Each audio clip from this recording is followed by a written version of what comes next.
Welcome again to Conversation from Washington, D.C., talking about jobs we're talking about all the time. It's been interesting to hear the president saying that Congress needs to get back to work. He's been traveling around the country saying we need to get back to work. It's fascinating to me to say we've had a plan and been working through a plan in the House of Representatives on jobs beginning the very first week of this Congress.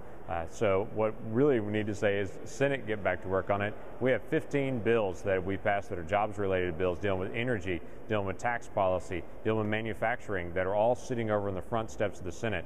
And we call them the forgotten 15 that have already been passed by the House that are sitting over the Senate. Now we have found some common ground issues on jobs.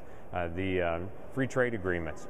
We have 17, now 21 total, but of the 17 free trade agreements that we've had historically, 15 of the 17 of those, we have a surplus where we actually send more out of the country than we bring back into the country. Those free trade agreements do help us with our manufacturing and do help us to be able to produce goods and ship them overseas, and helps us in Oklahoma with our agriculture a lot, being able to shift all around the world. So we've signed those. Those are done, passed through. That's good common agreement. We have a 3% withholding. That the rule now is that you have to have 3% held back for any contract you do with any level of government. Well, for many businesses, they don't have 3% profit margin even. It's not even realistic on that. And so we're pushing back on that. We've already passed that through the House, sent that over to the Senate. We have wide agreement on repatriation.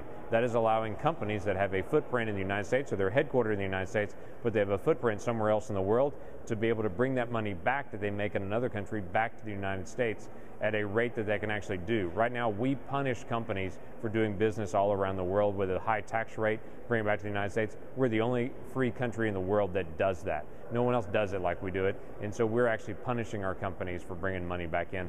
I think that's foolish. We need to allow the companies to be able to bring it back into their own home country and to be able to spend it. We have bipartisan agreement on that. We need to be able to move that through and reform our tax code. We have a jobs plan that we've had. We carry around, many of us in Congress, and say the House Republicans, we do have a jobs plan. It is in process. It didn't just start. We began it in January. We're going to continue to move through this and to get these bills a piece at a time over to the Senate, hopefully the president's desk, and let's get us back to work.